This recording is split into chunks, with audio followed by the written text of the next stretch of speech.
nos quedamos con el práctico sin grabación. No me di cuenta. Qué horrible.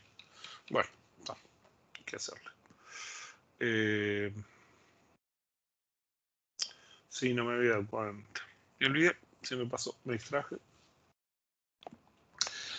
Bueno, entonces el siguiente esquema que tenemos de control es el control de acceso obligatorio, ¿no? Yo no lo he visto usado, o sea, si bien lo conozco, bueno, lo estudié en algún posgrado y esas cosas. En sí no lo he visto, al menos no lo he visto bien usado. Yo lo he visto aplicado en algunos lugares, en algunas oficinas, pero bien usado no lo he encontrado. El control de acceso obligatorio, digamos, para nosotros los viejos es como que más conocido, más chistoso, yo les decía. Bueno, vamos a ver la motivación. La motivación es esta situación. Yo supongo que tengo una tabla de clientes, ¿no?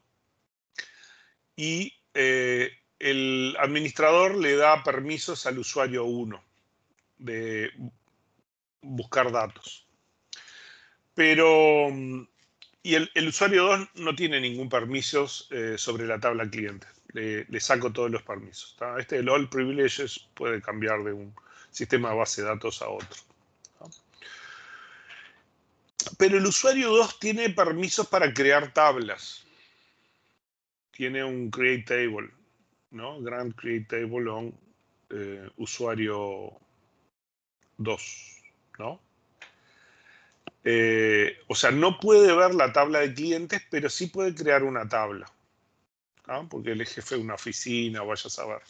Pero cuando haces revoke all privileges, ¿no estás quitando ese también? Solamente, no, le estoy quitando todos los privilegios en la tabla cliente solamente. Ahí va. Que esta tabla cliente es de otro usuario, la creó otro usuario. En este caso es una tabla cliente que probablemente la creó otro usuario y está en otro esquema. ¿No? Acá, si estuviera correcto esto, probablemente tuviéramos que poner el nombre de esquema punto el cliente. ¿Tá? Y entonces él crea mis fake client, no sé cómo llamarlo, y crea una tabla que es una copia de esta, ¿no? Tiene la misma estructura, ¿no? De alguna forma él se enteró de cómo es la estructura del cliente, crea una. Y él está arreglado con el usuario 1. Van a tomar cerveza juntos y hacen algunas macanas juntos. Y entonces le da permisos al usuario 1, que sí tiene acceso a la tabla cliente, para que pueda insertar en la tabla que él creó. ¿Sí? Y el usuario 1 lo que hace es copia todos los datos de clientes en la tabla creado por el usuario 2, ¿no? Que está en el dominio del usuario 2. ¿no?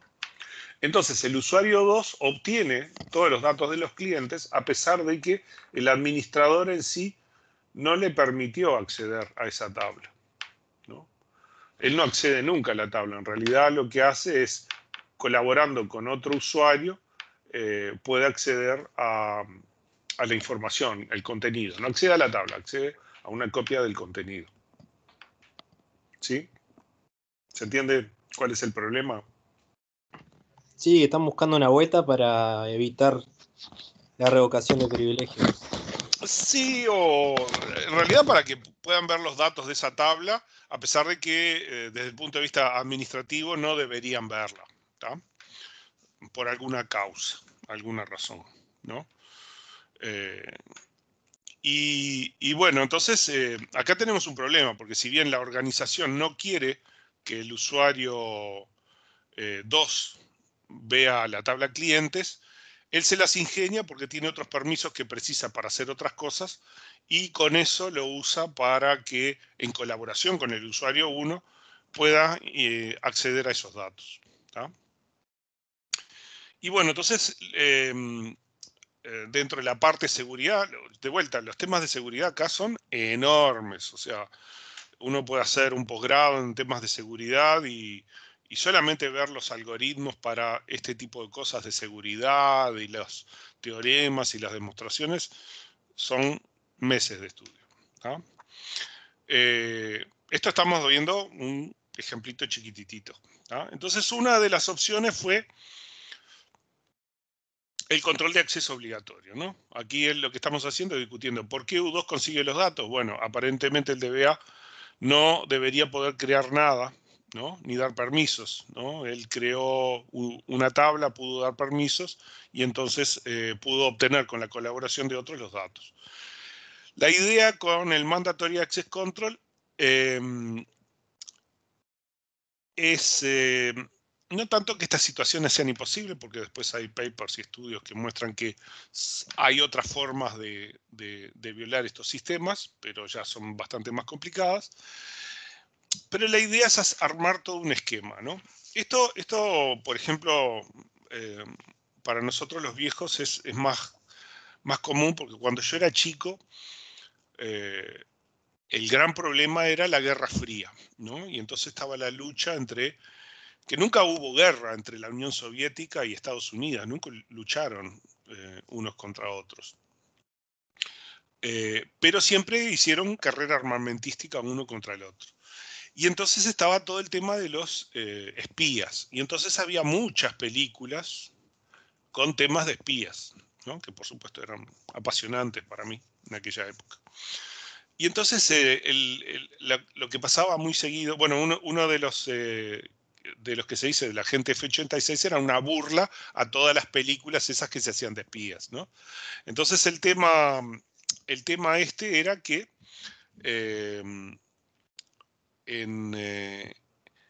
estaba el chico que tenía un cierto nivel de seguridad dentro de la organización de seguridad de su país y se metía en algún lío y bueno, como aprendía o tenía acceso a alguna información que era de nivel más alto, entonces él ascendía automáticamente por conocer esa información que era de un nivel más alto, que con su grado de seguridad dentro de la organización no debería saber eso, pero como aprende eso y además salva al día y todas esas cosas, asciende. Bueno, esto es un poco basado en eso. Lo que estamos mostrando acá es un esquema en el cual a cada sujeto, a cada objeto, ¿no? Le estamos asignando algunos niveles. En particular, originalmente están estos 4 niveles, que es Top Secret, Secret, Confidential y Unclassified, ¿no? O sea, muy secreto, secreto, confidencial y desclasificado, ¿no? Pero podría tener más niveles, ¿no? E incluso después del modelo de Bell-LaPadula, digamos, un paper que Bell y LaPadula propusieron hace ya un montón de tiempo, han aparecido un montón de otros esquemas más sofisticados tratando de resolver algunos de los problemas también que tiene este modelo. Pero se ha implementado el modelo Bell-LaPadula en algunos sistemas y, por ejemplo, en Linux hay un paquete que les agrega toda la funcionalidad de Mandatory Access Control dentro de Linux, ¿no? La idea es que cada sujeto, cada objeto y potencialmente cada dispositivo le podemos asignar un nivel de seguridad, ¿no? De estos 4 que tenemos o la cantidad que se defina, ¿no? Y hay 2 propiedades de seguridad. Una es la propiedad de seguridad simple, donde los sujetos solo pueden leer aquellos objetos que la clase de seguridad del sujeto sea mayor o igual a la clase del objeto. Entonces la idea es que yo puedo leer cosas que son de mi nivel o más bajo, ¿no? Yo puedo leer de dispositivo, por ejemplo, el teclado podría tener un nivel de seguridad en una computadora, la pantalla, ¿no? La disquetera, el puerto USB, el USB mismo podría tener un nivel de seguridad en función de una clasificación arbitraria hecha por la organización, ¿no? Y después la otra, está la propiedad de seguridad simple. La propiedad estrella lo que dice es que yo puedo escribir a aquellos objetos tales que o el objeto es de mi mismo nivel de seguridad o es de un nivel superior. Entonces la información, ¿qué es lo que sucede? Siempre puede ir hacia arriba. O sea, lo que nos dice es, yo puedo intercambiar información con cosas que están a mi mismo nivel de seguridad. Puedo leer cosas, cualquier cosa que alguien de menor nivel me diga, yo la puedo absorber, porque tengo un nivel de seguridad más alto. Y después yo le puedo escribir a los de arriba, pero los de arriba no me pueden mandar nada. Y yo tampoco le puedo mandar nada hacia los de abajo. O sea, la dirección siempre va desde el nivel menor de seguridad al nivel más alto. ¿Ah? Y entonces es eso, en el diálogo entre cualquiera dos procesos o dos sistemas que haya, siempre se va a evaluar ese tipo de cosas, ¿no? Entonces, la propiedad de seguridad simple implica que un sujeto puede leer objetos de su nivel de seguridad inferior, pero nunca de niveles superiores, y garantiza que un sujeto no puede leer información a la que no tiene derecho, que es más confidencial que su clasificación. La propiedad de estrella implica que un sujeto puede escribir objetos de su nivel de seguridad y superiores, pero nunca de los niveles, puede escribir nunca a los niveles inferiores. Garantiza que un sujeto no puede filtrar información a quien no tiene derecho. O sea, no le puede dar información a quienes están por debajo de él, que tienen menor calidad que la información que tiene su propio nivel de seguridad, ¿no? Entonces, esta es la idea. Yo tengo un usuario que tiene un cierto nivel N, ¿no? Y este puede leer o escribir, ¿no? Para los documentos o la información que tenga su mismo nivel. Y él puede escribir a cosas que están en nivel superior y puede leer cosas que estén en nivel inferior, ¿no? Pero, por ejemplo, no puede escribir hacia algo que esté inferior, ni puede leer de uno que esté en nivel inferior. Entonces, el flujo de información solamente puede ir desde los niveles más bajos de seguridad a los más altos, ¿sí?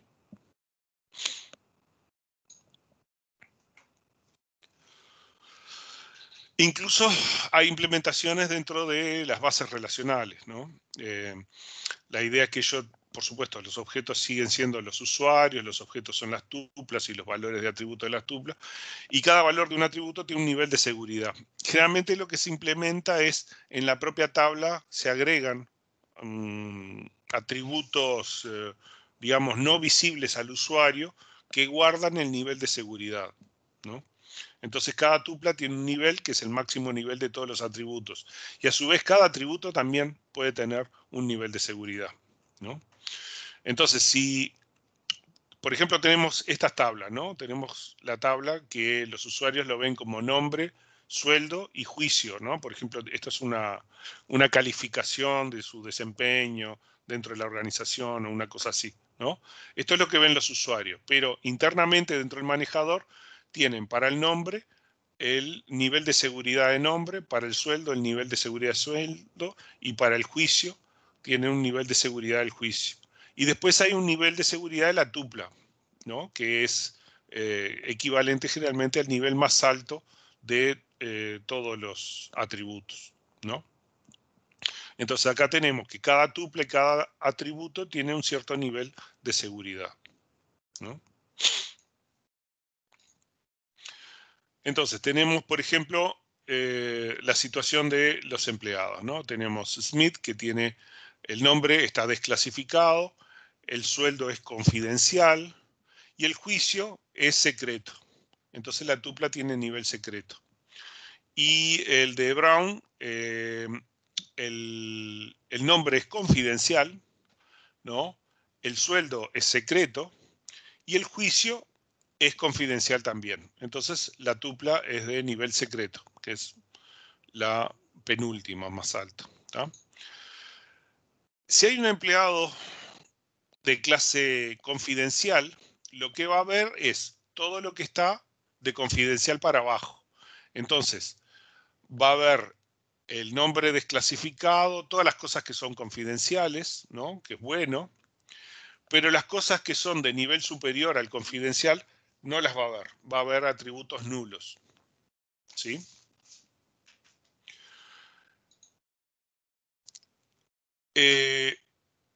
un empleado U2 de clase desclasificado, por ejemplo, lo único que puede ver es a Smith, ¿no? Solamente puede ver el nombre Smith y no puede ver nada más. ¿Sí? Bueno, ¿qué pasa si uno trata de modificar el juicio de Smith a sobresaliente, ¿no? En realidad, el sistema, generalmente las implementaciones, no siempre, pero generalmente las implementaciones le permiten hacerlo. Lo que pasa es que va a quedar en evidencia, porque voy a tener dos tuplas. Vas a ver una que él hizo, porque él insertó un dato nuevo que va a tener otro nivel de seguridad, ¿no? Mientras que la otra tupla va a seguir existiendo con un valor de seguridad más alto que el que él tiene, ¿no? Entonces, si no se le permite modificar, uno sabe que hay un valor al que él no tiene acceso, ¿tá? Y entonces él podría deducir cosas. Por eso es que nosotros en general les permitimos esto. Entonces, tenemos lo que se llama polinstanciación. Se inserta una nueva tupla que tiene los datos modificados, ¿no? Y hay que garantizar que cada usuario solo ve las tuplas que le corresponden, ¿no? El empleado real después de la modificación sería la siguiente. O sea, yo tenía Smith que tenía un juicio malo, ¿no? El usuario que tenía clasificación eh, confidencial, no secreto, él ve estos valores, ¿no? Y acá él no veía nada, ¿no? A ver, el usuario confidencial ve un juicio nulo, ¿no? Él lo modifica y le pone un sobresaliente, ¿tá? Pero queda la tupla que él puede ver, ¿no? Confidencial. Mientras que la tupla con calificación mala, que es de nivel secreto, que es un nivel más alto, está por allí, ¿no? Queda por allí. Después Brown y eso quedan iguales. Sí. Es decir, intentó modificar, pero creó una copia, ¿no? Algo así. Sí, acá un poco, acordate que uno lo puede implementar con permisos diversos y cosas, ¿no? Acá la idea es que él que no pueda deducir que hay información que él no puede modificar, que él no se dé cuenta que existe información que él no puede ver. Porque si yo permito que él descubra que hay información que él no puede ver, quizás pueda deducir cosas a partir de la información que sí puede ver, Ahí ¿no? va. Entonces hay también un tema de que no tenga capacidad de deducir cosas, que eso lo vamos a ver después que apenas lo vemos, ¿no?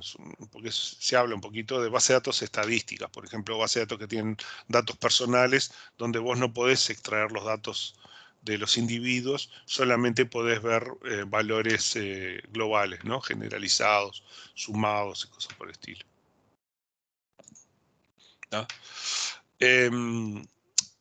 A ver, esto es un caso particular, es una implementación del esquema este en base de datos. Este esquema se usa también para archivos, donde es más práctico y más razonable, ¿no? Uno dice, bueno, si yo tuviera un file system que está organizado de esta forma, yo puedo asegurarme que los documentos que están guardados en distintos lugares solo los puede ver las personas que tienen los niveles de seguridad adecuados, ¿no?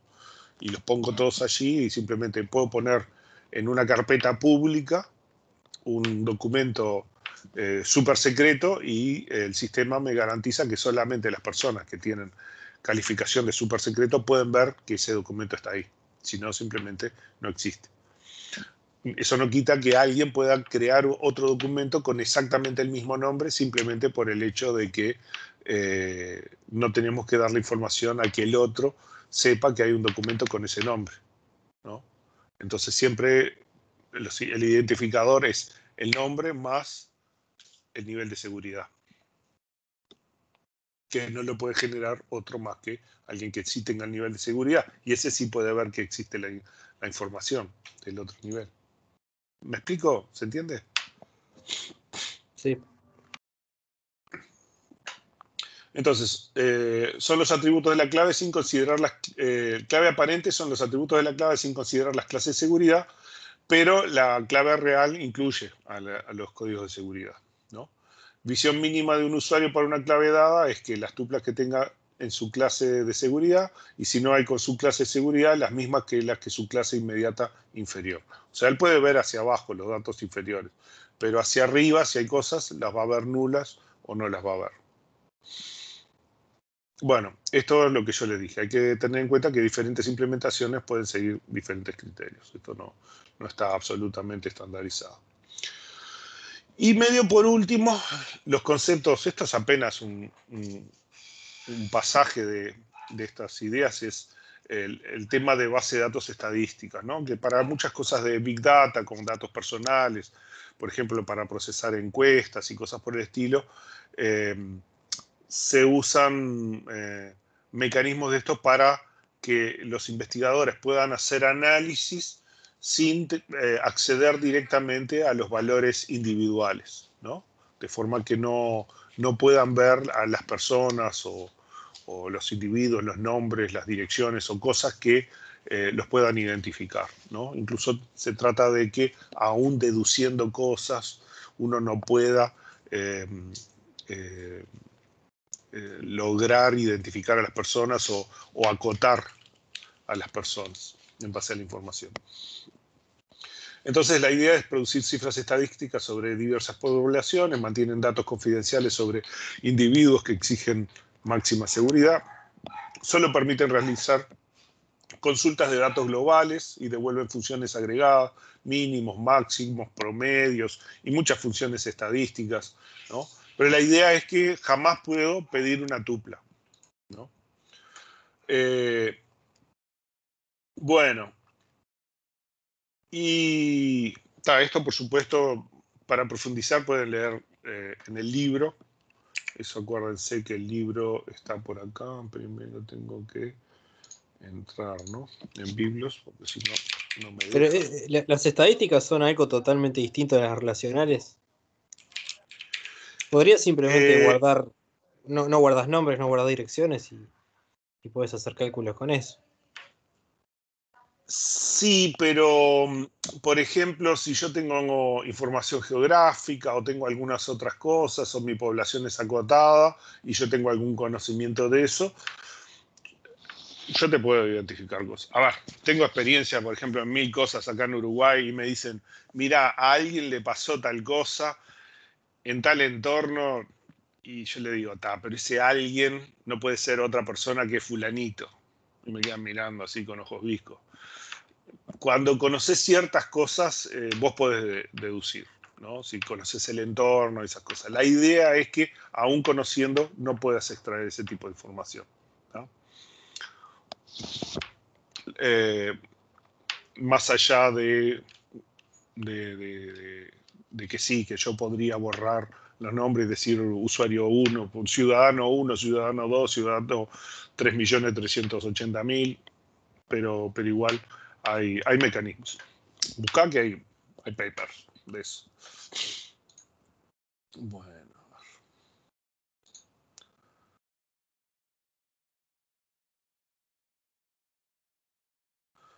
Ahí yo iba entonces acá,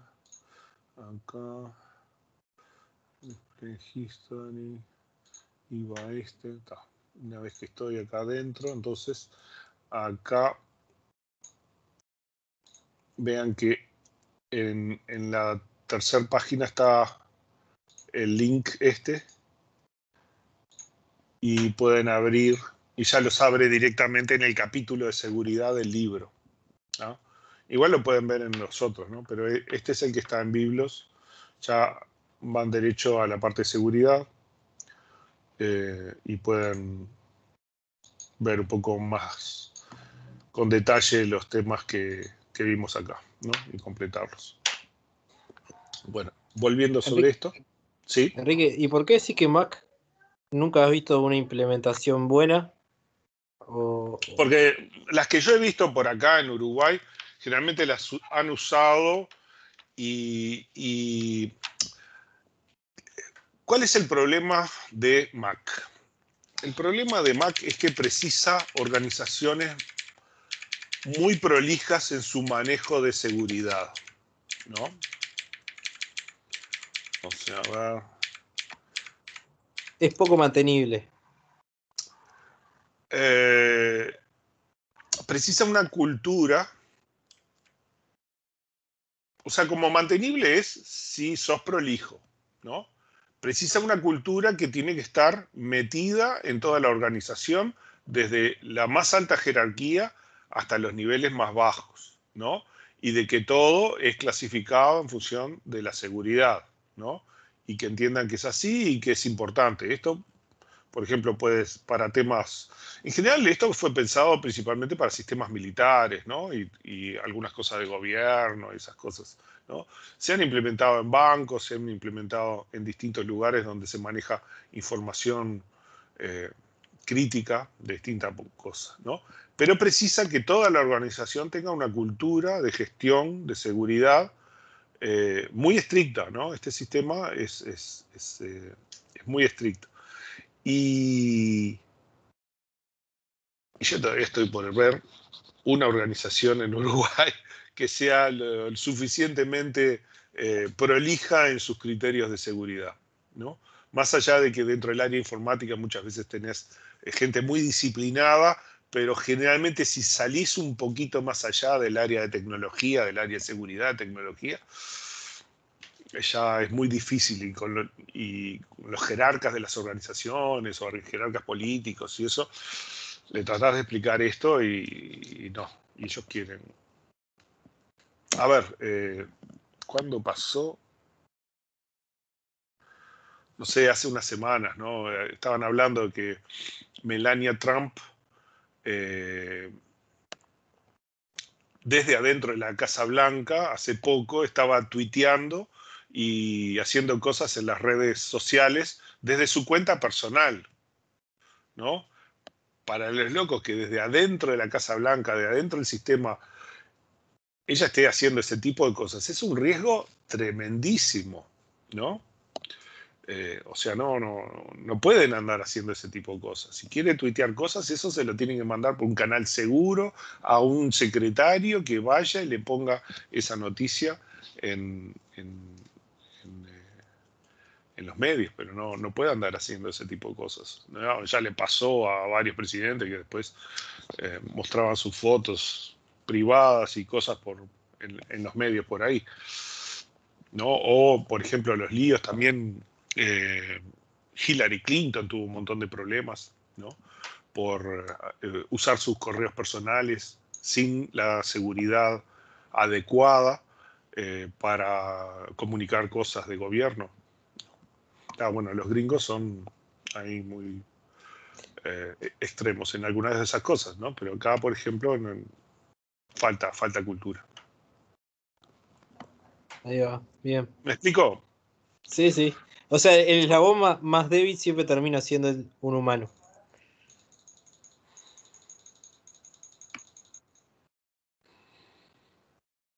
No sé si te lo expliqué.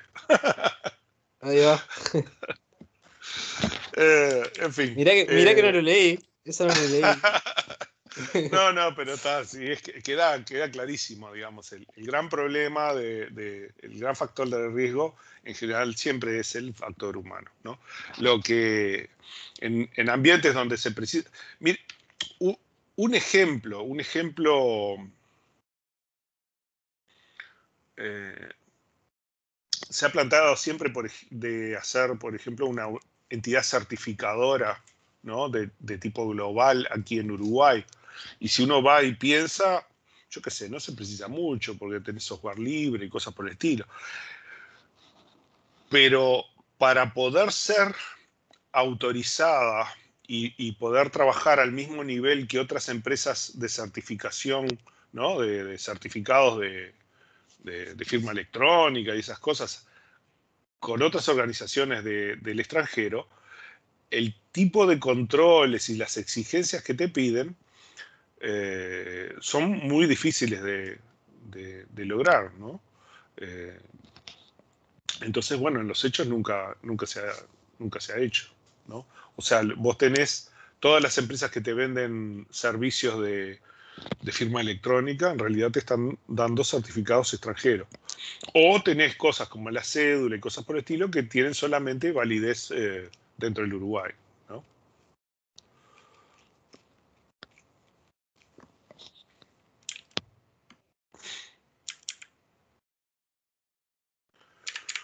Bueno, sí, más o menos con esto vimos los temas. Igual yo les pido que lean rapidito ahí el libro para ver algún aspecto más.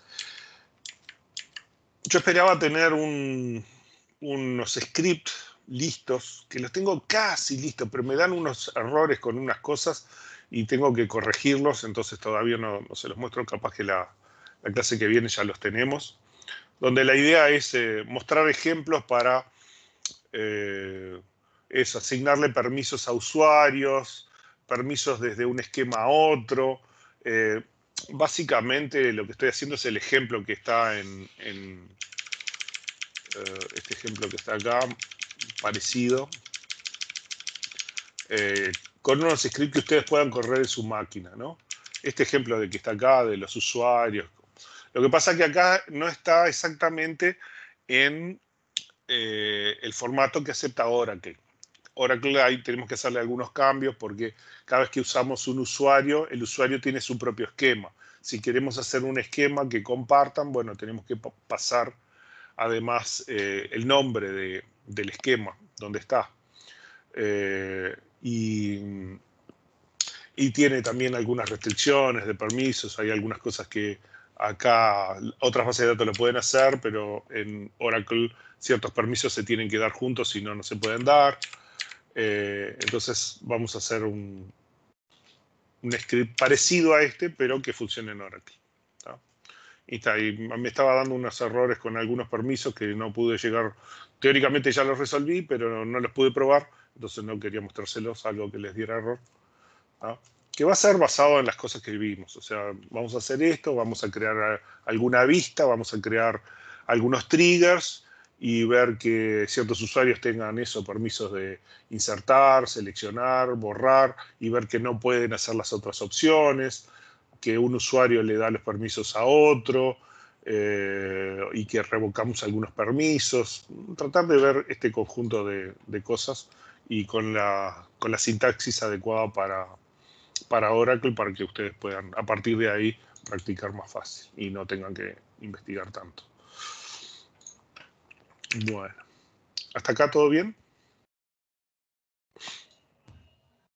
Sí, sí. Bueno, y entonces, ¿qué tendríamos para hacer? Tendríamos para hacer, lo que podríamos hacer son los prácticos, hacer los prácticos un poco, que es lo que nos queda un rato, y hacemos algunos de estos ejercicios. Son bastante fáciles, ¿no? No tiene mucho misterio. Bueno, entonces estaríamos acá en la parte de prácticos. Compartir varios prácticos. Acá tendríamos que hacer... Profe, ¿mañana se presenta el obligatorio? Con base de datos 2, me parece que estaba mal la fecha, ¿no? Que esto se iba a correr. Mira, tengo que averiguar, porque teóricamente... A ver, sí. No, la de ustedes sí, creo que sí, que se presenta mañana. Déjame ver, justo tendría que haberle preguntado a Ana, porque habíamos tenido un problema de que la fecha que se sugirió era una y en el sistema nos pusieron otra. Y no me acuerdo si era base de datos 2 o base de datos 1. Sí, acá en gestión estaba, no me acuerdo, 7 de septiembre, no me acuerdo. Yo te pregunté y me dijiste 15, por eso... No, entonces No me sé. parece que sí. Me parece que es mañana que se presenta la letra. Pero lo vemos. Igual, hasta que no avancen un poquito más en los prácticos, no pueden hacer mucho. Lo que sí pueden empezar haciendo es que hagan un MER y hagan un primer diseño de las tablas, pero va a ser una primera interacción, ¿no? Porque después van a haber otros aspectos, por ejemplo, uno de los temas fundamentales en el diseño de esto, o sea, nosotros vimos en base de datos 1 todo el diseño teórico, es decir, bueno, el ideal es yo hago el MER y esto lo transformo a las bases de datos y las tengo que hacer lindas, prolijitas, ¿no? Donde uso todos los mecanismos, elijo la clave que más me gusta, la clave primaria, las claves alternas las pongo por ahí. Pero cuando después te das contra el mundo real, este proyecto, el obligatorio va a ser algo más meterse en el mundo real. Y en el mundo real vos tenés las restricciones no estructurales que pueden ser bastante complejas. Entonces, a veces, dejar la tabla linda, bonita, con baja redundancia, como es lo que propone la parte de diseño relacional, puede hacer que algunas restricciones no estructurales te queden muy complejas, ¿no? Y entonces ahí tú tenés que evaluar criterios de diseño y decir, bueno, no, si yo quiero controlar esto y dejo las tablas estas lindas, tengo que hacer, yo qué sé, procedures complejos, triggers muy elaborados, cosas por el estilo. Sin embargo, si yo hago un pequeño cambio, que lo manejo con la redundancia o alguna otra cosa de ese estilo, quizás yo puedo simplificar muchísimo eh, la complejidad y el costo de las restricciones no estructurales que voy a manejar con procedures, funciones, con triggers, etc. ¿no? Entonces a veces vamos a tener que reflexionar un poco sobre cómo nos conviene implementar los datos para tratar de minimizar el esfuerzo, la complejidad y también la posibilidad de error, ¿no? Entonces eso es un poco algo de lo que van a ir haciendo en el acompañamiento del obligatorio, ¿sí? Por eso precisan todavía haber algunos temas más, ¿no? Los cursores, yo qué sé. Eh, bueno, a ver, ya vieron, si funciones, procedures, si vieron estructuras, procedures, tienen que ver algo de cómo es... creo que ven también vistas materializadas, también ven la parte de cursores y no sé, y algunos temas más. Y ahí ya están más o menos listos para poder ponerse a trabajar en el obligatorio. Buenazo. Bueno, entonces lo que yo estaba tratando de hacer era ponerle, a ver, acá, este es, tomar este nombre para ponérselo a este. No sé, tengo que ponerle algún nombre, no.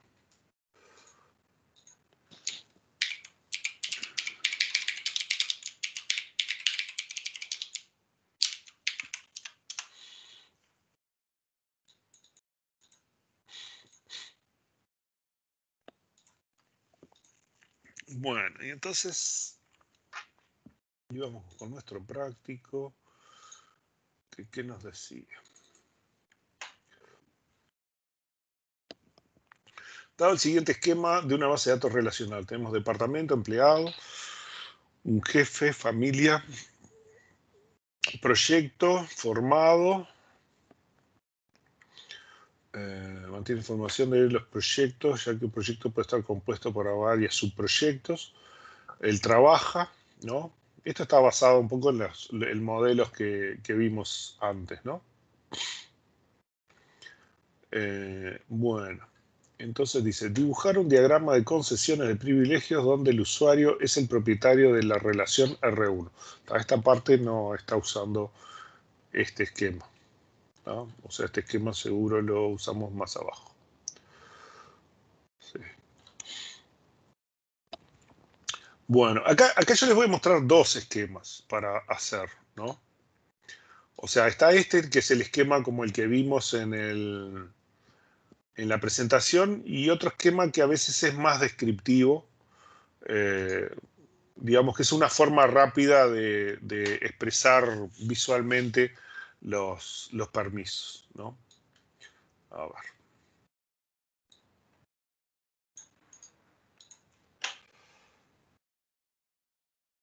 Bueno, estábamos acá.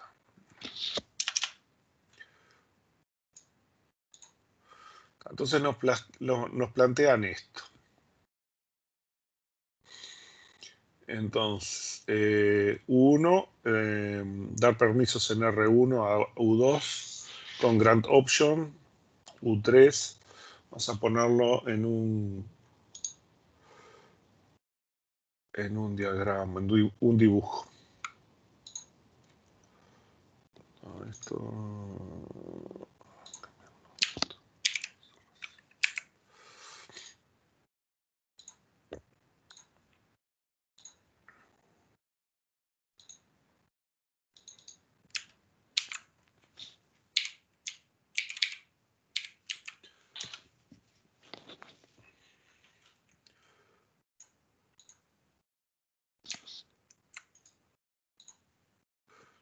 esto no, yo quería poner esto, ¿no?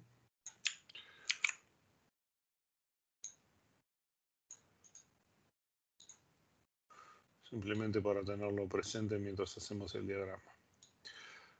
Entonces, el tema es así. Vamos a poner unos bollitos que sean los usuarios, ¿no?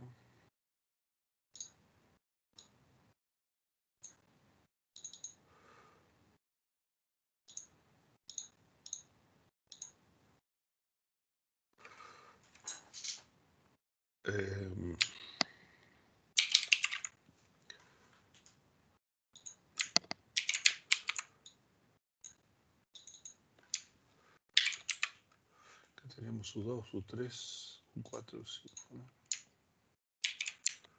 2, 3, 4, 5, 6 y 7.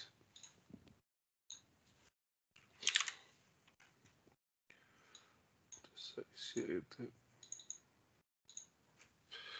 6,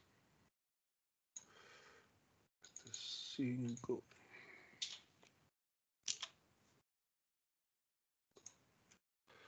5,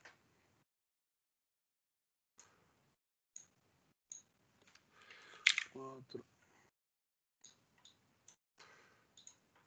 3 y 2. Y entonces, ¿esto qué nos dice? Bueno, en realidad acá no nos dice que el usuario 1 le da los permisos a U2 con grant option. En realidad no nos está diciendo que haya un DBA, en este caso vamos a dejarlo por acá. Entonces la idea es que el usuario 1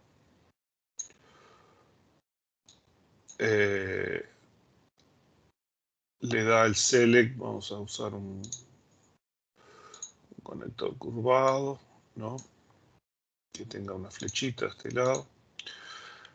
Y entonces ponemos algún texto descriptivo que diga que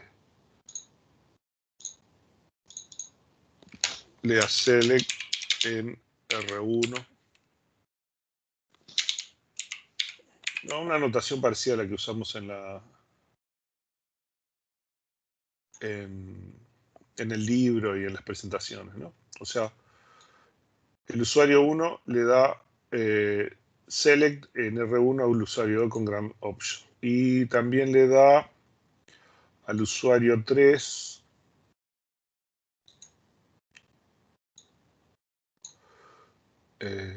también con flechita, le da un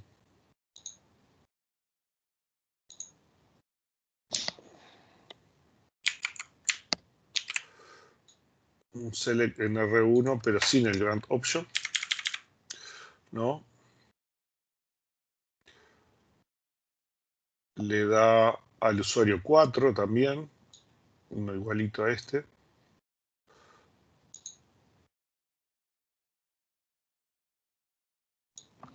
Creo que es del 2.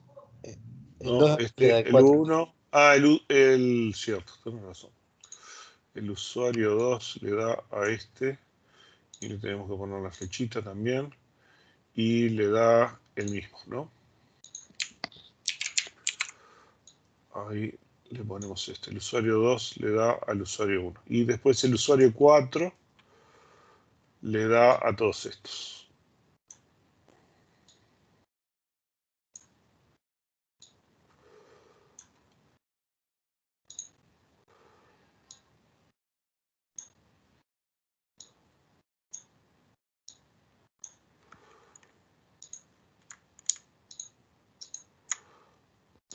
Flechita ahí.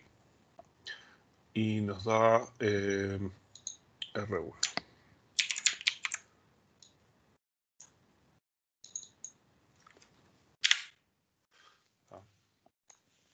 Esto normalmente se llama un diagrama de asignación. Es para marcarlo. Un poco la idea es que con esto le podamos saber dónde podemos cortar los permisos. O sea, en el caso este, por ejemplo, si nosotros hiciéramos un...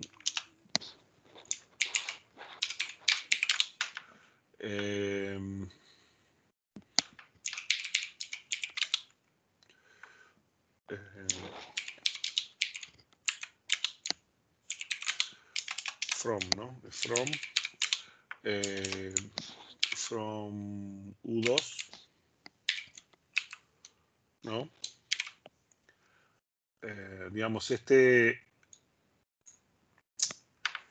acá lo que estamos haciendo es sacándole los permisos a U2. Automáticamente todos estos pierden los permisos también, ¿no? Porque tienen el with grant option. Entonces, al perder U2 los permisos, también pierden todos ellos los permisos dentro del sistema.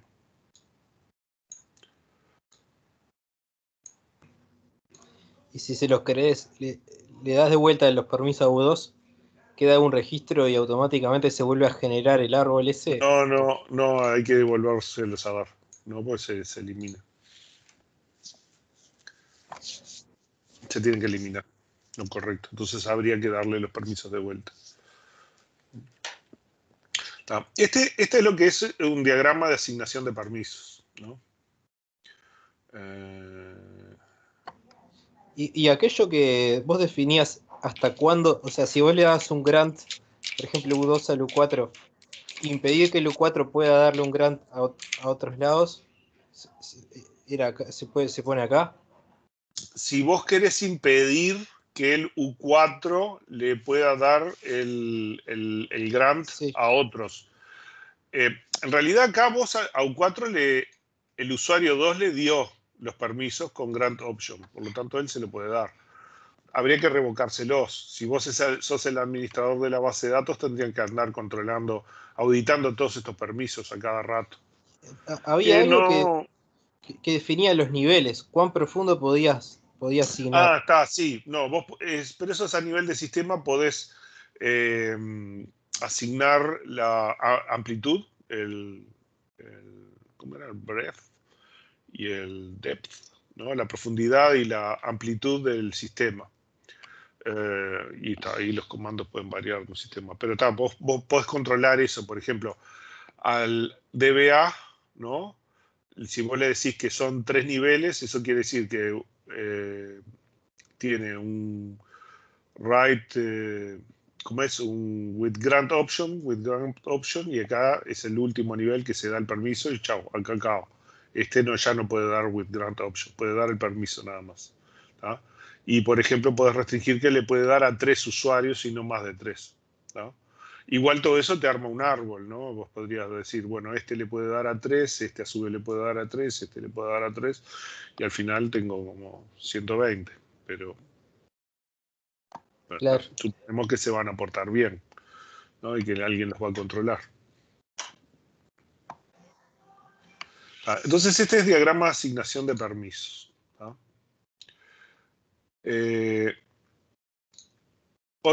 Otro diagrama que a veces puede ser interesante, que es el diagrama de los permisos en sí, ¿no? Esta es la copia, vamos a cambiarle el nombre.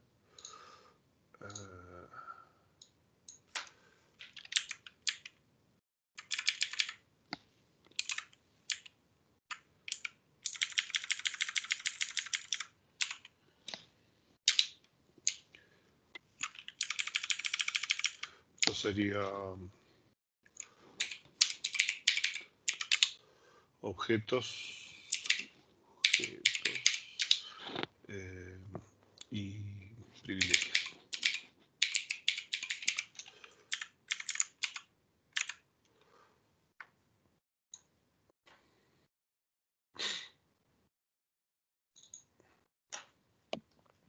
Acá la idea es que tenemos otra cosa, ¿no? O sea, vamos a usar, sí, vamos a sacar los arcos estos. Y no trata de mostrar digamos, la dinámica de asignación de privilegios entre los distintos usuarios, sino que voy a tener todos los usuarios, ¿no? Por un lado,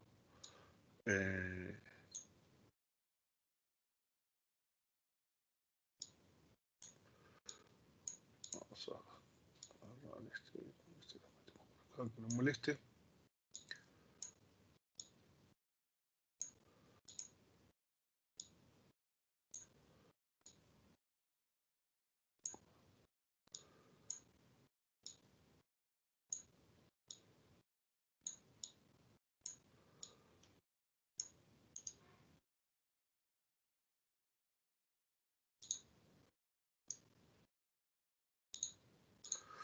¿Ah?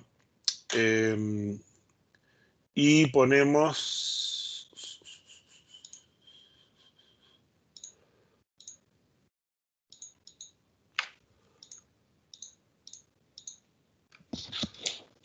R1, ¿no? Este no tiene mucha gracia porque todos tienen más o menos los mismos permisos, ¿no? Pero sería más o menos parecido a esto. Decíamos que, bueno, este tiene permisos acá. Hemos dicho de ponerle con curva, que tiene más onda.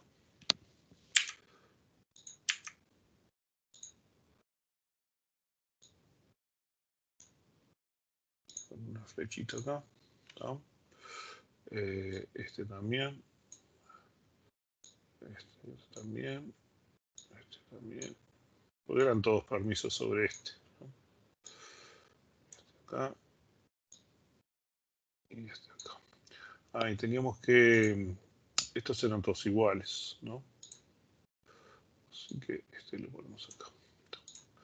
Entonces decíamos que U5, U6 y U7 tenían select en R1. Entonces pondríamos acá algo del...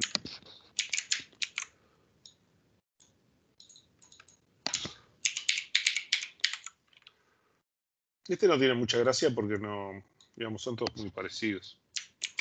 Pero cuando tenemos roles y algunas estructuras un poquito más complicadas, entonces ahí puede tener más gracia, ¿no? O sea, si tenemos, por ejemplo, nosotros tenemos un conjunto de tablas y tenemos un conjunto de roles que tienen permisos diferentes sobre esas tablas, ¿no? Porque algunos pueden leer, otros pueden escribir. Entonces el diagrama este es más entretenido, ¿no? U3 y U4, que era lo que tenía. U3 tiene también select, ¿no? O sea, también U3 tiene el select solamente. U4 tiene con grant option,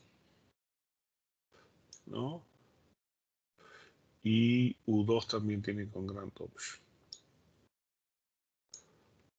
Y bueno, como uno es el que asignó, sabemos que tiene con grant option, ¿no? Este esquema,